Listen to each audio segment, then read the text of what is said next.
It is the holiday season, and you have done all the things to see to it that you spend this holiday boot up. You ate the grapes under the table at midnight exactly last New Year's. You downloaded all the dating apps, made all the profiles, and swiped left and right till you couldn't swipe no more. You attended the mixers, the speed dating events, and the brunches. You got out your comfort zone and entered rooms you wouldn't normally enter. You made yourself get up and get dolled up and put on those uncomfortable clothes and shoes and go to events you didn't feel like going to. You listened to all the TikTok dating gurus and feminist coaches teaching you how to date and took notes and tried to apply those notes. You even took a chance at luck and took part in cuffing season. And yet, despite all of that effort, here you are this holiday season, single yet again. The only one you're booed up with is your dog or cat on the couch watching me.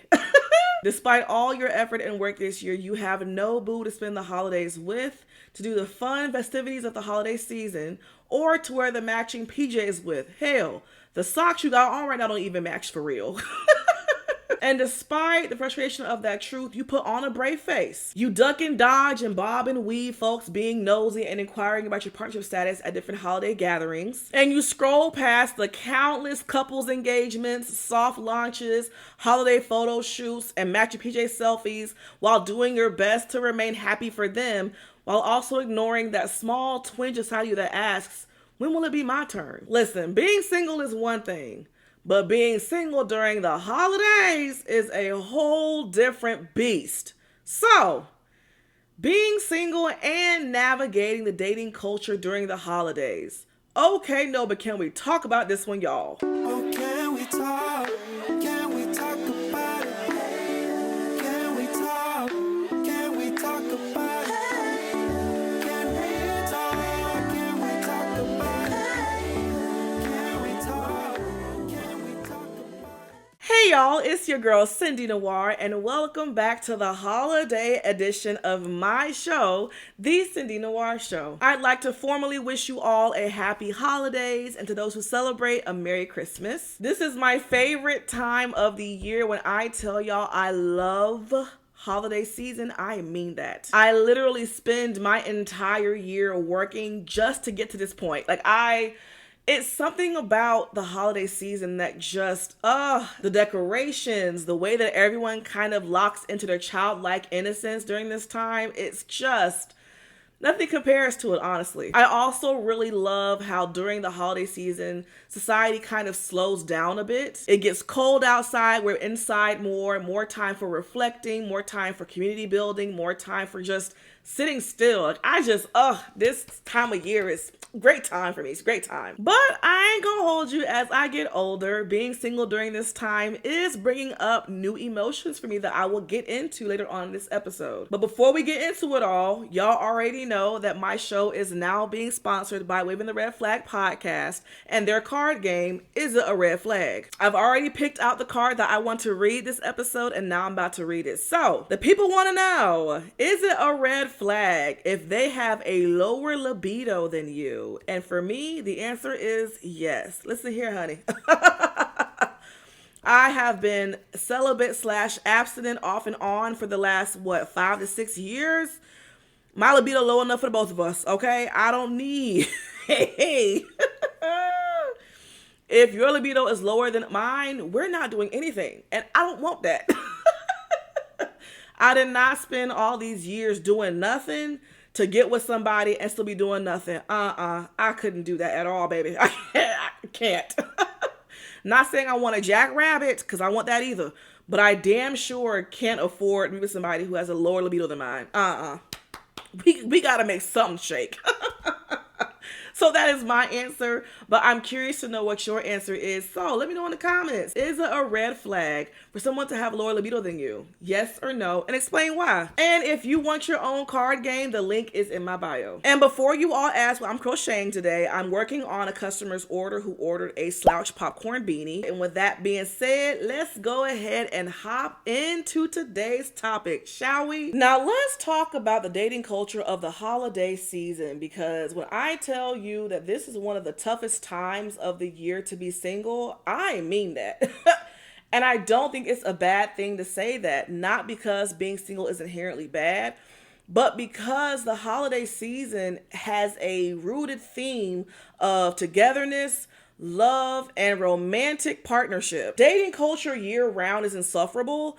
But during the holiday season, it reaches new heights because, baby, it's cold outside and everyone's trying to find someone to snuggle up next to get warm with. So much of the holiday season's culture is rooted in romantic partnership, and I don't think we recognize that enough. During the holiday season, not only are we being advertised and sold products, we're also being advertised and sold romantic partnerships, because you turn on the TV and every other commercial is a company trying to advertise buying this item for your special person. Hallmark and LMN are cranking out the holiday rom-coms left and right. And even most family holiday themed movies and TV shows still have a romantic arc somewhere in there. The Grinch full-fledged stole Christmas and also stole Martha May's heart. Like, everywhere you look in media, when it comes to the holiday season, there is going to be some hint at finding that special person to spend the holiday season with. You turn off the TV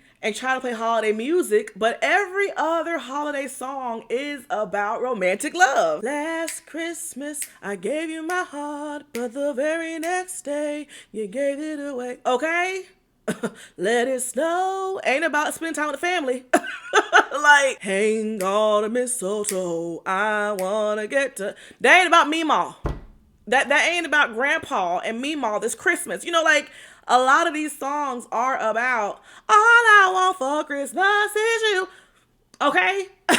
So even in music, the holiday season is about spending it with that one person. The tradition of mistletoe ain't about kissing your grandmama either. It's about kissing that person. So across the board, during the holidays, there is a reoccurring theme of romantic partnership. And as if those examples weren't bad enough, social media,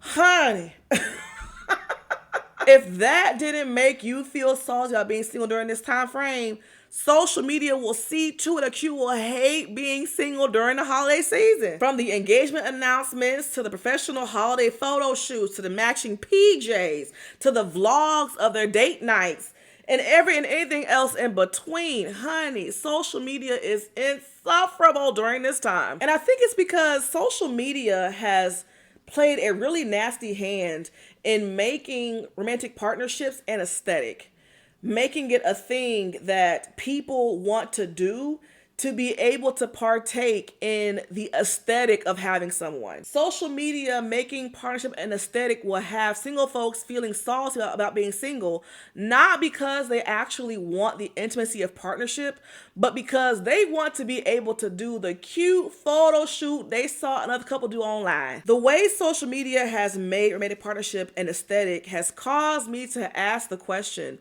do you really desire a romantic partnership? Or do you just want someone to do all the cute couple things you see other couples do on social media? Are you longing to actually have someone realistically in your life? Or are you just longing for a cute couple's photo shoot? Are you just longing for matching PJs? The dating culture surrounding the holiday season is damn near a battlefield for those who are single. And while that might sound like a reach, and when you think about it, it's not. Think about it. How many Lifetime or Hallmark holiday movies do you see where the main woman character is single the entire movie and content about being single the entire movie? Don't worry, I'll wait. How many holiday songs do you know that the main person in the song is single and happy during the holiday season? Don't worry, I'll wait. How many holiday commercials have you seen where the main person in the commercial is happily single the entirety of the commercial? Don't worry, I'll wait. Holiday dating culture does not celebrate singleness for the most part at all. During the holiday season, you are either partnered and happy and enjoying the full holiday experience, or you are single, lonely, and miserable and ultimately missing out. Another reason why I'm not the biggest fan of the overconsumption of holiday dating culture is because of how much grief is experienced during the holiday season. While the holiday season is a very magical time, it is also a time filled with grief for a lot of people. During the holidays, there's a lot to grieve. You're grieving loved ones who didn't make it to the holiday season this year. You're grieving those who have been long gone. You're grieving traditions that had to die with those who passed on. You're grieving old versions of yourself. You're grieving a lot during this time. And so I feel like when you are grieving and single, dating culture during this time is kind of like taking the knife and twisting it, because it's already hard enough to be navigating grief during such a joyful time. But to be navigating grief, to have lost loved ones, or to grieve lost connections to those you're no longer in connection with, to grieve who you used to be, while also being single, can really be hard to navigate. We shine the light on the happy couples and depicting happy holidays with couples. Meanwhile, in the shadows are people who are single and grieving their singleness, their lost loved ones, and other things too. And I don't think that's fair. And I really empathize with that, because I feel like we don't shine enough light on these emotions because they're not the favorable ones, or they're not the joyful, happy-go-lucky emotions that the holiday season likes to focus on. But the truth of the matter is, a lot of people spend the holidays feeling very lonely, both single and honestly taken too. Yet we only seem to focus on dating culture and promoting images and messaging that suggests that togetherness and romantic love is the best and only way to spend this time of year. And despite the holiday season being a lonely time for a lot of people and being a time for grief for a lot of people, it's not really talked about, and people don't often admit or own up to it. And there are a few reasons why I think that's the case. The first and main reason being that nobody wants to be a Debbie Downer. Nobody wants to share these real raw feelings, because this is the holiday season that's supposed to be cheerful and magical and upbeat. And if I come forward and say, I'm lonely and I'm grieving, that is putting a damper on what's supposed to be an uplifting and fun time. I think another reason why people keep quiet about feeling lonely during the holidays is because people are really mean and rude. I have seen people in the past take social media and say, I'm lonely, I'm single, I've been single for the last X amount of holiday seasons, and I'm really feeling it. And their comment sections be ruthless. Oh my goodness. People berating them, telling them to love themselves more and telling them that it's not that deep and to get over it. And it's like,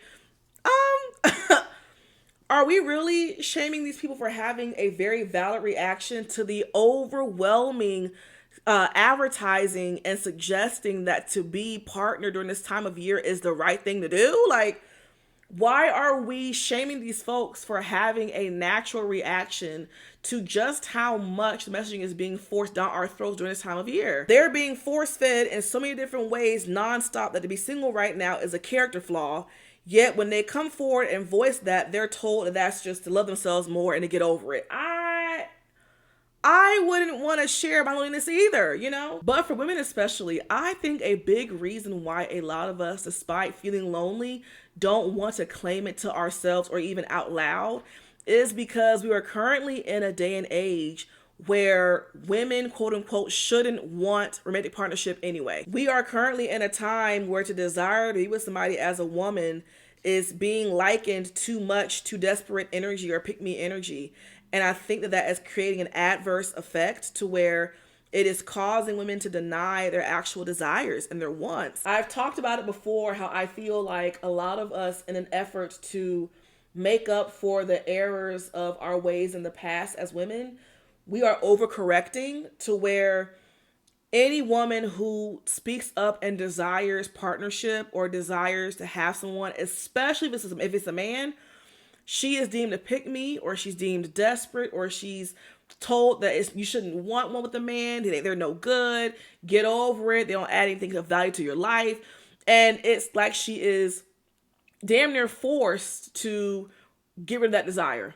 And I just don't think that is fair long term. I don't think it's fair that despite the holiday season bringing an overconsumption of praising romantic love, women can't desire it. I don't think it's fair. I understand the risk. I understand that most men are not of quality.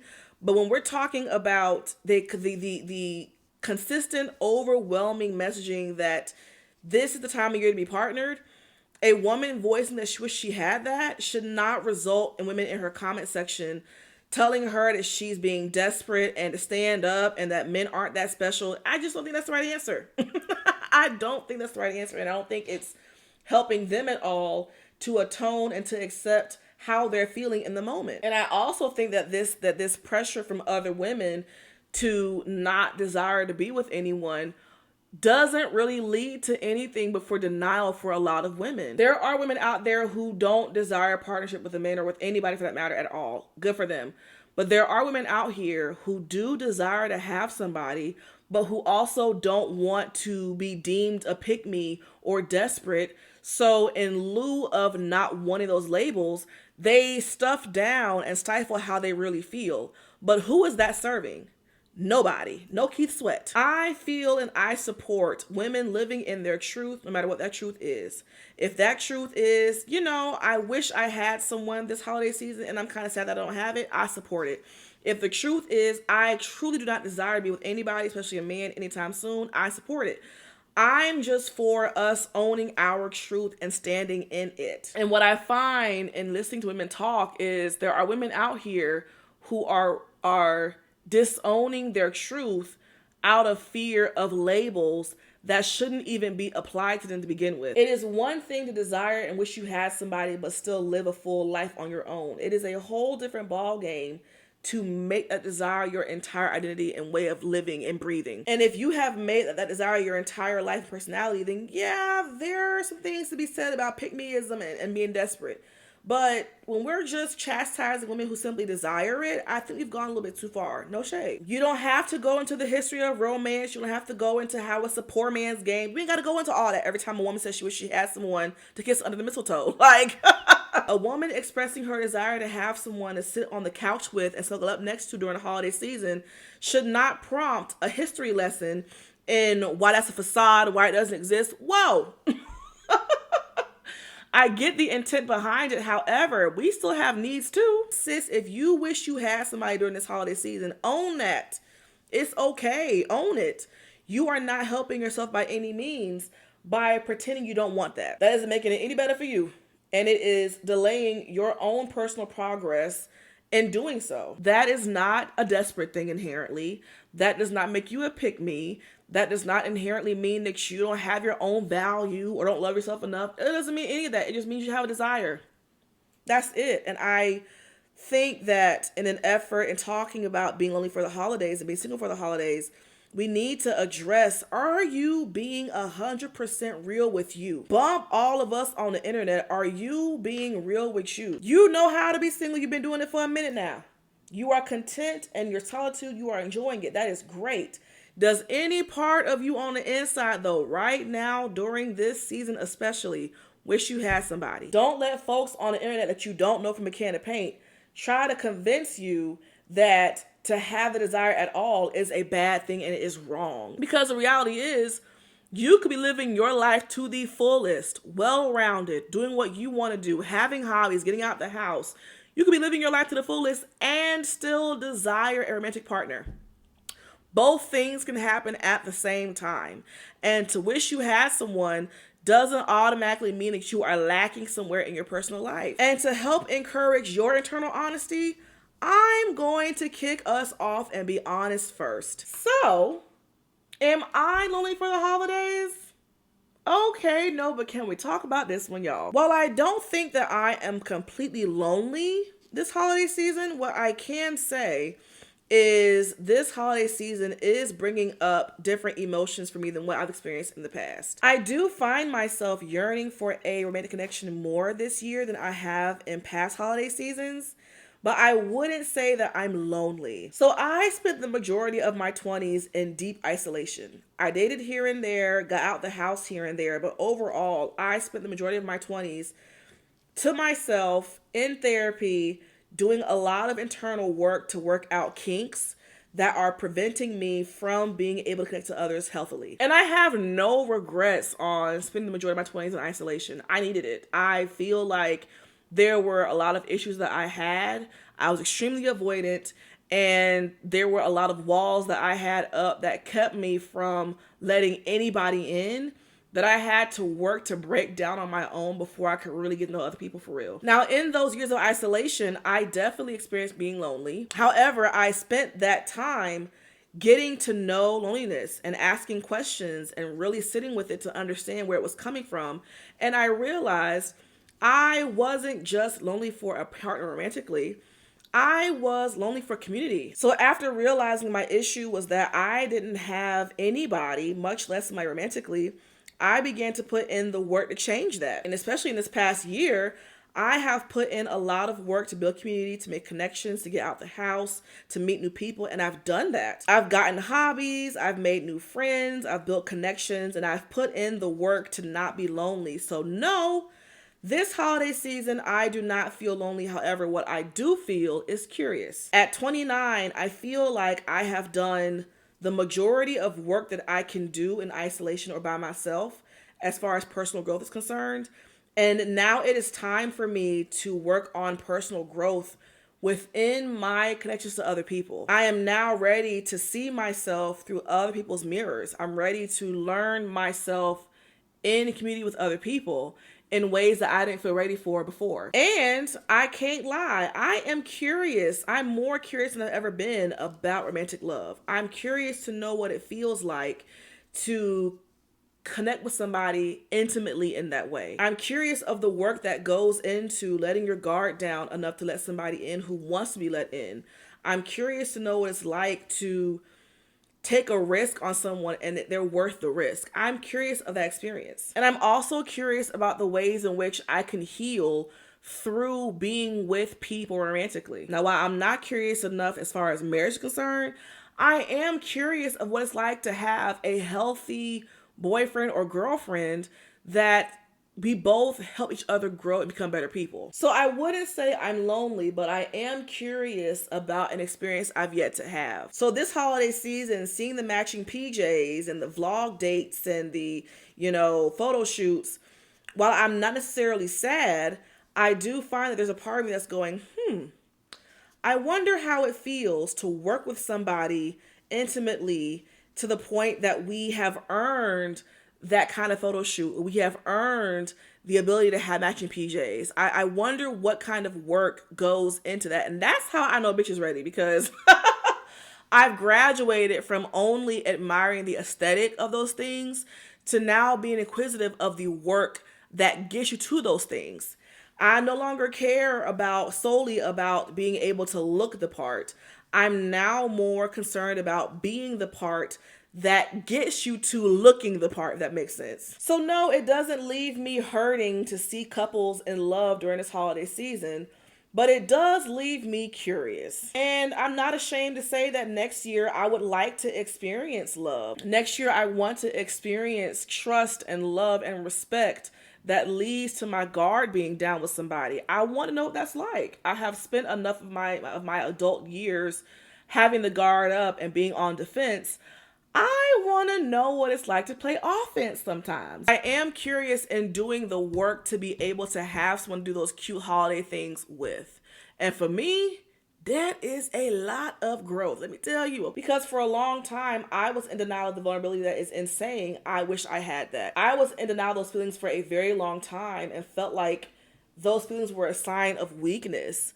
And it really hasn't been until this year that I see the strength and the beauty in being able to say, I'm content with where I am right now. I'm not pressed, but I am curious. I am intrigued now. And when I think about loving someone, I smile more than I wince. I still wince. I just wince less. But there is a part of me that is growing in boldness that's like, no, actually, I do want to know what that feels like to do a cute photo shoot with somebody that I actually like. What is that like, actually? So, that's where I am as far as how I feel about being single for the holidays. But here's the thing. If you're watching this or listening to this and you are lonely for the holidays, that's okay. I'm going to offer some things for you to help not only sit in the loneliness, but find other ways to navigate through it too. Now, let me just say this. I am not here to convince you that how you feel is invalid, because it is very valid. I am not here to tell you to get over it. And I'm also not here to try to convince you that you aren't missing out on anything, because the truth is you are. I really hate when someone comes forward and says, I've never experienced this and I wish I did. And people go, oh, girl, you're not missing out on anything. Isn't that special anyway? You're fine. You're lying to them. If she is a virgin and is expressing that she wishes she got her boots knocked, It is not then for you, someone who's already gotten them boots knocked, to say she isn't missing out on anything. You're lying to her. You're lying. She's missing out on an experience she hasn't had yet. And that means something. Stop lying to folks. I digress. So I am not here to convince you that you aren't missing out on anything, because you are. I have never been in love. I have no idea how it feels to be in love with someone.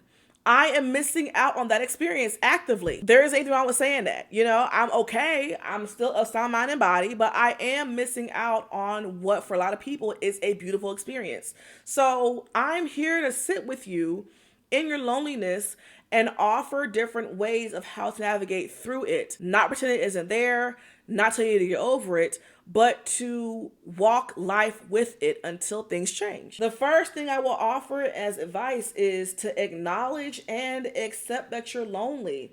Sometimes what is the loneliest part of being lonely is your refusal to sit with yourself and be honest with you. By you rejecting yourself, you are going to feel 10 times more lonely, because you mean to tell me that I'm not even sitting with me? I'm not even looking at me in this moment that I need to be looked at. Everyone else isn't noticing me, and I'm not noticing me either. A big part of feeling lonely is when we abandon ourselves. So to cure that part at the very least, make sure that you are tuned into you. And a huge part in doing that is to be real with you. Are you lonely for the holidays? Yes or no? And if the answer is yes, say that yes out loud and just sit in the silence that follows after that. Yes, I'm lonely. And then breathe. Feel that. Own it. Accept it, because it's okay. There's so much shame around feeling lonely, yet so many people feel lonely. It's crazy. It's just an emotion. Like happiness is an emotion. So it's feeling lonely. It's a feeling. It's going to pass, but it can't pass if you don't feel it. So feel it. After you acknowledge and accept that you're lonely, you also need to accept that loneliness is a feeling that is fleeting. Like I just said, happiness is a feeling, and so is loneliness. It's a feeling you have to let pass, but you can't let it pass if you don't feel it.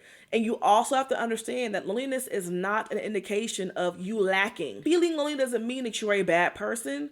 Doesn't mean that you're not good enough. Doesn't mean that you're not worthy. It just means you're lonely. You're having an emotional experience right now. That's all it means. And let it just be that. Get it? Got it? Good. Step 3. The third thing you have to do and accept is to assess the loneliness. Get to know it. Are you solely lonely romantically, or do you wish you had friends?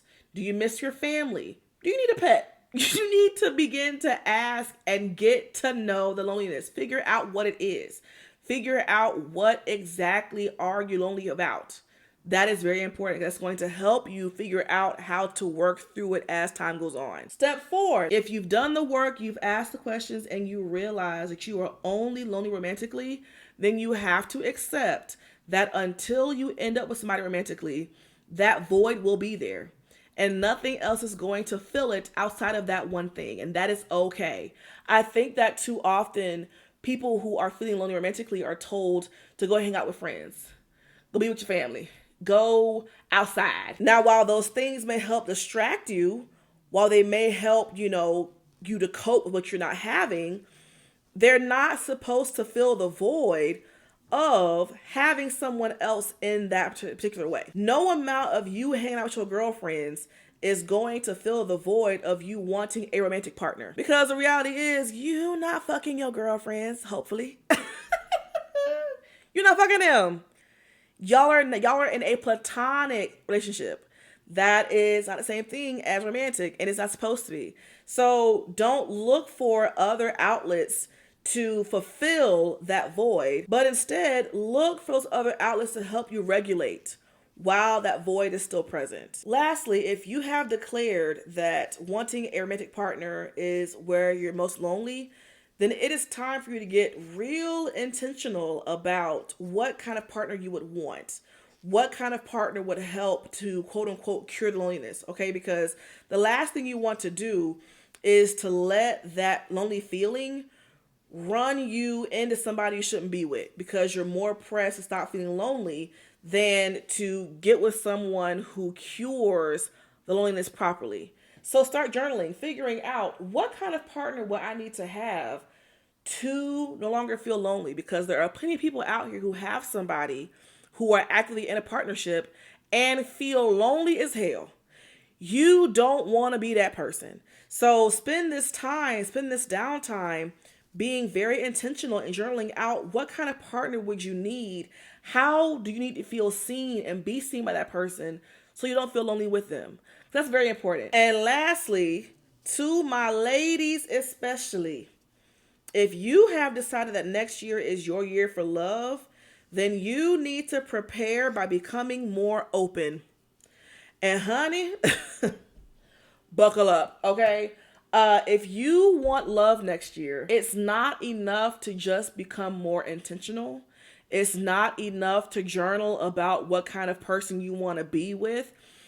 But you also have to work on becoming emotionally open to receiving that person. That is a huge part of the equation. You have to prepare to be seen, to be noticed by someone deeply enough to create that kind of partnership.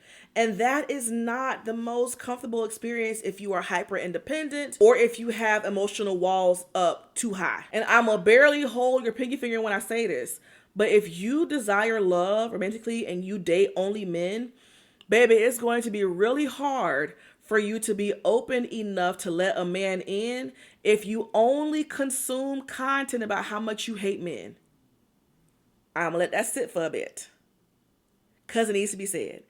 It is not wrong to hate men as a whole. I get it. I do too. However, if all you watch online all day, every day is content about how terrible men are and you only date men, you are not going to be emotionally open enough to let a man in. And I'm here to tell you, people who are emotionally available don't want to have to fight but so hard to get in there. If you desire to be in love and to be with somebody next year, then you also have to atone with the fact that you have to be open enough to let them in. They can't get in if the door is deadbolted, locked, and you threw away the key. So you have to spend this time preparing and becoming emotionally open and available to that kind of connection. Ladies, I love us for real, but a lot of us are very much emotionally unavailable. We are emotionally unavailable to being seen and to being loved in those ways. It's scary. It's a risk, and I understand why. But you can't do both. You can't be emotionally unavailable to love and also think you're going to find somebody.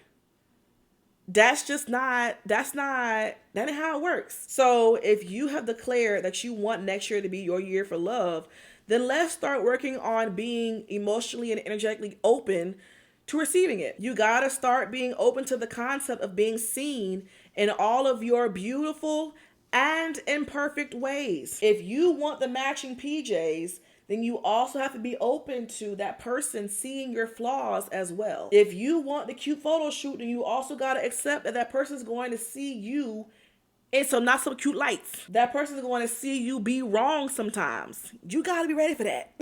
That comes with the territory. If you're wanting love and vulnerability with a man especially, then it is time for you to shift gears with the kind of content you intake on social media. It's time to change it up. It is time for you to get away from the sprinkle of it all and the fuck niggas get money of it all and begin to follow happily married couples who are authentic, not forced. Follow pages in your city that post the weekly events happening that week and begin to plan to go out often so you can be seen. You have to change what you're watching. What you watch plays a huge role in how you move. And if you want to move in a way that produces different outcomes, then you have to change what you watch. In an effort to remain open, you also have to get out the house more, especially if you don't do dating apps. I don't. I am very anti-dating apps. I don't like it, which is fine. But then that means I gotta get out the house weekly. Once or twice a week, you need to find events to go to. Find things to do. Get outside your comfort zone. You shouldn't only be going to your favorite restaurant and your favorite lounge. Go different places too. Nothing wrong with having your go-to spots, but you should also be trying new places too to get around different people. But what you can't do is let the disappointment of not having anybody this holiday season cause you to shut down and not try it all next year, because that's going to only guarantee that nothing happens. You're not going to get the results you want staying inside the house. I can understand being disappointed that things didn't pan out how you wanted to, but you are only hurting yourself by, in return of that disappointment, staying inside the house for the rest of the year next year. That don't make no sense, okay? You got to get out the house. Life is happening outside the house. People are happening outside the house. Connections are waiting for you outside the house, okay? Let the disappointment you may feel in not having anybody this year fuel you for new experiences next year. Get it? Got it? Good. I've been told that dating is a muscle that you have to work at. And when you stop working at it, you lose the muscle. So if you are desiring to be with somebody, the best course of action is action. And lastly, accept that to be open to love is to also be open to bullshit. Because in the beginning, you can't tell what's what. I think, and I have this issue too, where I'll run into somebody that's on some bullshit and want to shut down and go back inside the house. You can't do that. And I don't want to hear that either, but it's true. By being open to love, you are opening yourself up to some foolishness too along the way. I know that I don't have the most resilience when it comes to bouncing back from situations that are just foolish. It makes me want to sit back the fuck down in my house. But you can't find someone if every time you come across foolishness, you shut down for 3 months and don't try again. Work on remaining open despite people's foolishness. That is a true strength. It is cowardly behavior, truthfully. I'm being real. It is cowardly behavior to run back inside at the first sign of somebody not knowing how to properly handle you. You are letting their foolishness win, and it's not worth it because it's not solving your lonely feeling. It isn't helping your case at all, and you're letting them have way too much credit. So part of being open to love is learning how to cut the foolishness in half time-wise and learning how to let the foolishness go and keep it pushing. Following these steps sets you up for love to find you when it is time. So in conclusion, there's nothing wrong with being lonely for the holidays. That is a very human emotion and experience. And given the society we live in, that emotion makes too much sense almost. I'm not here to tell you that being lonely for the holidays is not that deep. I'm not here to tell you that you should get over it. I'm here to tell you to sit with it actually and get to know it and ask questions and really learn and accept where you are right now and begin to plan how to make that change in the next year. You are not doing yourself any favor by being in denial about these feelings or by avoiding them. It is easier and better for you to go ahead and look it head on and sit with it and work through it than to pretend it doesn't exist at all. And if you want things to be different next year, then it is time for you to move with intention and openness that will set you up for things to be different next year. Because being lonely during the holidays is not a character flaw, nor does it mean anything is wrong with you. If anything, it is vital information for you to use for your betterment. So let it be that information and let it help propel you into the love you're looking for in the new year. You are not flawed, you are not unlovable, and you are not worthless for not having anybody this year. And it is okay to not be satisfied with that reality. And while it's okay to hope for a different outcome in the new year, let's also turn that hope into action and set ourselves up to be booed up as best as we can. But that is all I have for this week's episode. But now it's your turn. Are you single and lonely for the holidays? If so, why? And if not, how are you feeling? And what are some steps you want to take to ensure that you are intentional and making yourself as open as possible for the new year? This is how far I got with my crochet beanie. And yeah, that's all I have for this week. And until next time, y'all be blessed and bless up. Bye.